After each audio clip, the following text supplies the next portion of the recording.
Nah, kali ini yang akan kita bahas adalah salah satu proyek kita yang berada di Bintaro yang bernama BN House.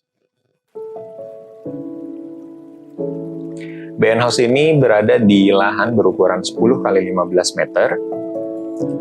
Dia memiliki bagian muka yang lebih lebar daripada bagian belakang. Bagian muka kita punya lebar 10 meter, sedangkan di sisi belakang kita hanya punya 8,3 meter.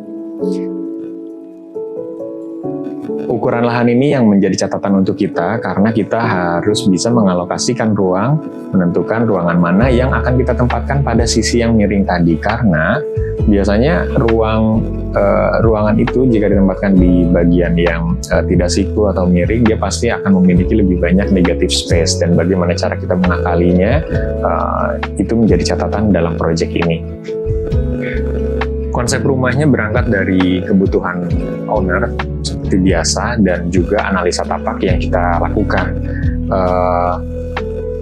Kebutuhan owner di sini, mereka hanya menginginkan rumah yang cukup kompleks untuk satu orang suami istri, kemudian 2 orang anak, dan butuh 1 kamar tamu.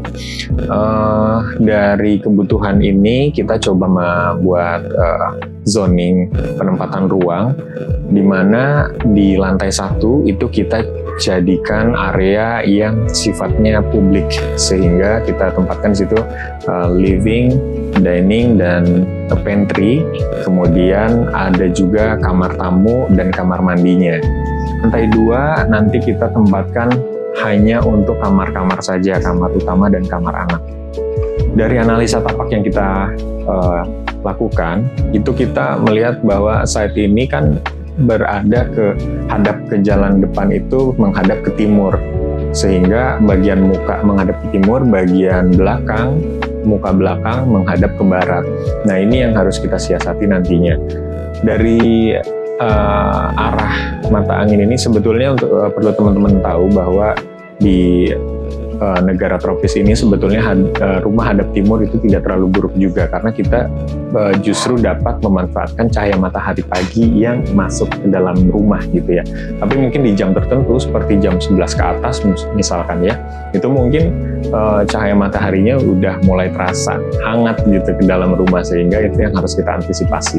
Biasanya di proyek-proyek kita memiliki prinsip bagaimana kalau rumah yang menghadap barat timur itu, di sisi yang menghadap barat timurnya itu tamannya tidak kita buat terlalu lebar atau tidak kita buat terlalu dalam, sehingga kita biasanya membuat taman atau bukaan itu memanjang, sehingga nanti cahaya matahari yang masuk itu tidak direct tetapi hanya pantulan-pantulannya saja gitu.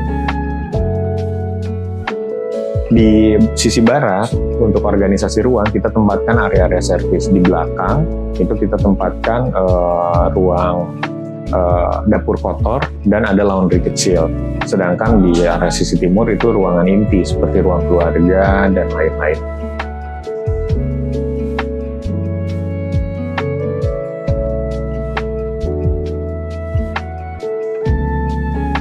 Yang unik dari rumah ini adalah di lantai bawah itu ketika kita masuk itu kita melewati teras yang berada di samping. Jadi pintu masuknya itu kita buat menghadap samping, tidak langsung terekspos ke depan.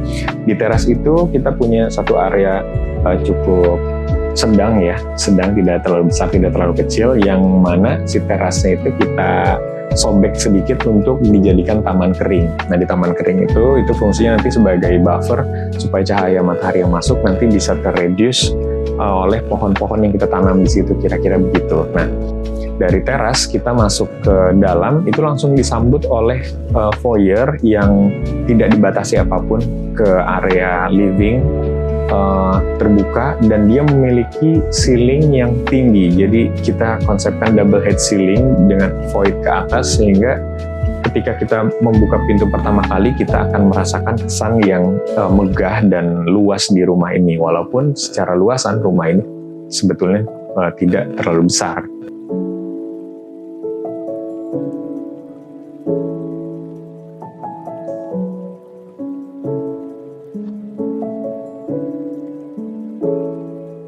Yang yang uniknya itu adalah fungsi dari si void ini. Jadi void ini bukan hanya sekedar estetik mengejar kemegahan tadi saja, tapi juga dia sebagai separator yang membatasi supaya cahaya matahari dari timur tadi ketika jam di atas jam 11 itu dia tidak masuk ke ruang keluarga kita. Jadi dia hanya berhenti sampai void saja. Jadi yang kita harapkan adalah matahari yang masuk ke dalam ruang keluarga kita itu justru matahari di jam-jam pagi, jam 7 sampai jam 9 kira-kira gitu. Dia juga, fungsi void ini juga sebagai pembatas antara kamar tidur anak di lantai 2 dengan dinding yang menghadap timur tadi. Sebagai sumber cahayanya kamar anak di lantai 2. Di bagian eksterior, kalau kita lihat pada desain ini kita coba memblok cahaya untuk tidak terlalu banyak masuk ke dalam rumah dari sisi timur dan barat, sehingga terkesan masif di bagian depan. Kalau kita lihat di depan kita berusaha memainkan fasad seolah-olah seperti box yang saling bertumpuk dengan kesan natural yang kita hadirkan dengan menghadirkan warna-warna konkret dan kayu.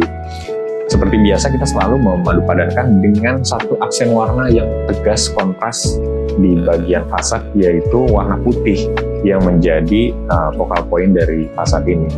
Warna putih dengan latar konkret seperti itu.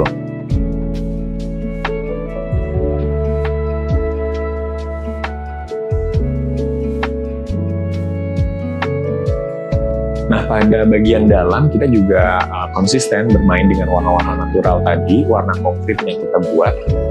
Challenge-nya di sini adalah bagaimana kita menghadirkan warna natural, tapi ruangannya tidak terkesan terlalu gelap dan menjadi spooky, kira-kira gitu. Nah, akhirnya kita coba mengeksersis seluruh dinding itu sebetulnya kita cat dengan warna putih. Kita hanya bermain konkret pada lantai dan plafon di beberapa area. Mungkin dinding hanya di beberapa bidang saja untuk aksen, kira-kira gitu. Nah, kita juga mengkombinasikan tekstur-tekstur kayu di beberapa bagian seperti di tangga dan lantai pada setiap kamar itu kita memakai tekstur kayu.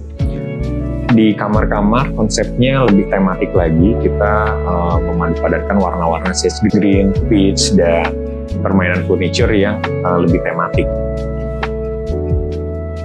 Sehingga kesan di dalam rumah akan terasa lebih natural dengan landscape yang ada. Kita seperti berada di villa-villa Bali juga kalau seperti ini gitu. Kira-kira itu desain yang kita coba hadirkan pada BN House ini. Teman-teman habis ini coba lihat video lengkapnya, akan kita share setelah video ini. Semoga video kali ini memberi inspirasi untuk teman-teman. Semoga menambah wawasan dan memperkaya referensi untuk teman-teman, terutama teman-teman yang ingin memiliki rumah tinggal impian. Pengen channel LNA di sini, kita akan share project-project kita di video berikutnya. See you next time.